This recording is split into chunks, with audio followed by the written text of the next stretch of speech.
It was said by people of long ago that quitters never win.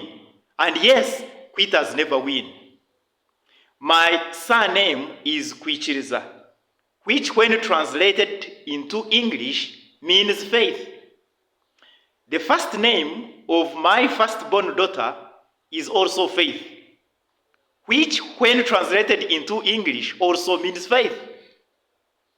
And I think faith is one of the most commonly used words in religious circles, but also one of the most misunderstood or not understood words. So, what exactly is faith? In Hebrews chapter 11, verse 6, we are told that without faith, it is impossible to please God. In Matthew chapter 17, verses 14 to 21, we are told that one day a demon-possessed boy was brought to the disciples of Jesus so that they could heal him, but they failed.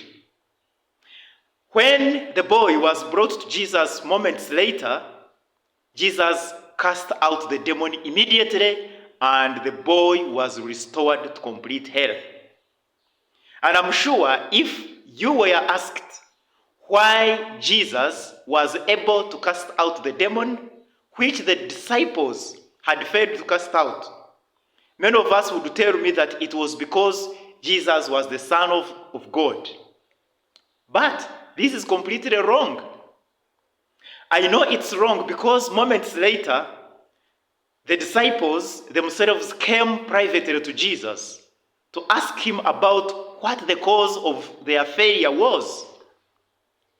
And Jesus told them plainly that it was because they had little faith, not because they were not the Son of God. And from Jesus' response, I can tell that these disciples had some faith, but obviously it wasn't enough to cast out a demon. Just as a doctor would give a malaria patient just one tablet of quinine and expect them to get healed. And I think the medical people would call this an underdose. So I could as well say that the disciples had an underdose of faith. Jesus did not stop there. He went ahead to demonstrate to them how effective and powerful faith was. I tell you the truth, Jesus said, if you have faith as small as a mustard seed, you can say to this mountain, move from here to there, and it will move. Nothing will be impossible for you. I think if I was one of the disciples hearing these words, I would have shouted at the top of my voice and said, come on, Jesus. Do you mean to say that nothing will be impossible for me if I had such a small amount of faith? Why don't you give me such faith? Or show me where I can get it. This sounds too good to be true, my Lord Jesus. All of us, I'm sure, have been told in one way or another that there is nothing impossible with God. Now, here Jesus says, nothing will be impossible for you if you have faith as small as a mustard seed, which to me is proof that we are indeed one with God. Then how come that when people are asked whether HIV or cancer patients can get cured by prayer, many of us will say it is impossible, and many others will not be sure. Why? Napoleon Hill, in his book Think and Grow Rich, said that faith is the basis of all miracles and mysteries that cannot be analyzed by the rules of science. He also says that faith is the only antidote to failure. And this tells me that the reason people think that HIV or cancer cannot be cured by prayer is that we try to analyze the healing process by the rules of science. And we forget that science is a very limited tool. There is an infinite number of things or phenomena which scientists have struggled to explain for generations without success. For example, medical people will tell you that there are many diseases whose cause no one has ever discovered. So, why not pay attention when Jesus tells us that there is another set of rules by which reality can be analyzed?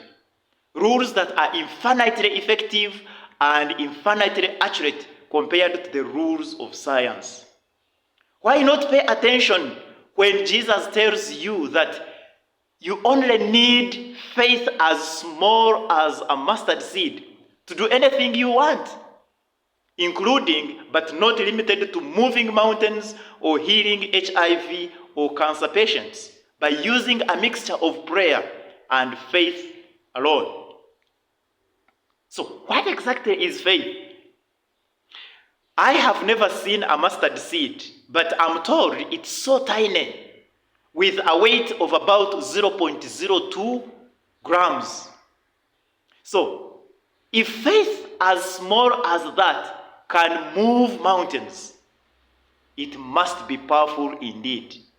And this makes me highly suspicious about the faith many of us claim to have today. I think it is either counterfeit or too little to have its effect felt. Because though we have many people claiming to have faith, there is not much that is being done. And I suspect that, like many precious things, genuine faith cannot be acquired without putting in the work and without sacrifice, which I'm sure the majority of us are not willing to do. I also suspect that some of us who are willing to sacrifice or make the effort to acquire faith have not understood what exactly faith is, or they have not understood the extent of its power. Perhaps this explains why no one has ever moved a mountain ever since Jesus mentioned these words. This may explain why we have a lot of poverty and disease while having many Christians claiming to have faith, powerful as it is at their disposal. The power of faith is undeniable. And for that matter, I think religious leaders should be spending 99.9% of their time and energy teaching their followers what faith is and how it can be acquired. Unfortunately, it seems many of them are as lost as their followers, and I think you know what happens when a blind man leads another blind man. They both fall into a ditch. Napoleon Hill, in his book quoted earlier, he says that faith is the beginning of all accumulation of riches. And he also said that faith is the element, the chemical, which when mixed with prayer gives one direct communication with infinite intelligence. And infinite intelligence is what we call God. So, he agrees with Jesus that faith is the foundation of everything. Another of my favorite authors, called James Allen, said, faith is the grey dawn that precedes the full and perfect day of knowledge. Without faith, there can be no attainment of strength, no permanent security of heart.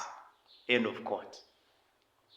These are really deep and mind-blowing statements for me that make me want to disappear into the wilderness and stay there for 40 days and 40 nights pondering their significance.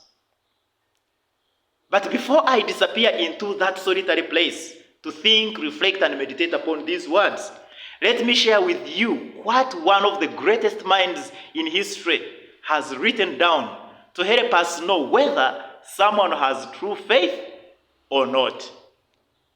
Number one, the man of faith does not succumb when difficulties present themselves.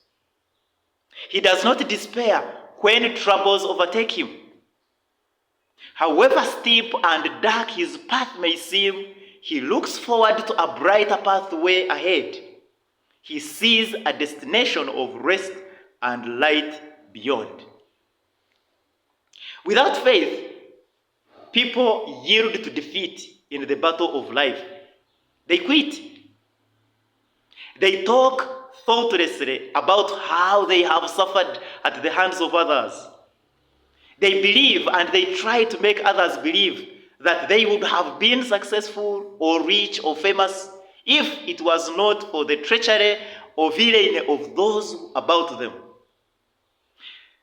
They talk endlessly about how they have been deceived, cheated, or degraded by others. And they imagine themselves to be trustworthy, to be innocent, and to be honest and good.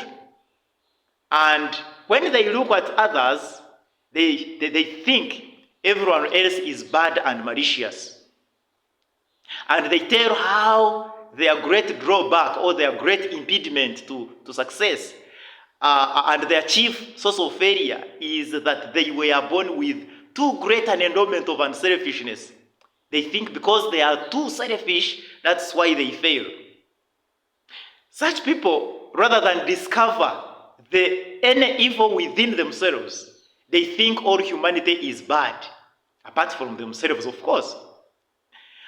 But on the contrary, when a man of faith fails, they look inside themselves for the causes of their failure. They consider their failures as stepping stones. They consider their obstacles as the way, and their tests become the basis of their testimonies. Number two, he who has acquired faith in the power and supremacy of good, which no apparent injustice, no amount of suffering, and no catastrophe can shake.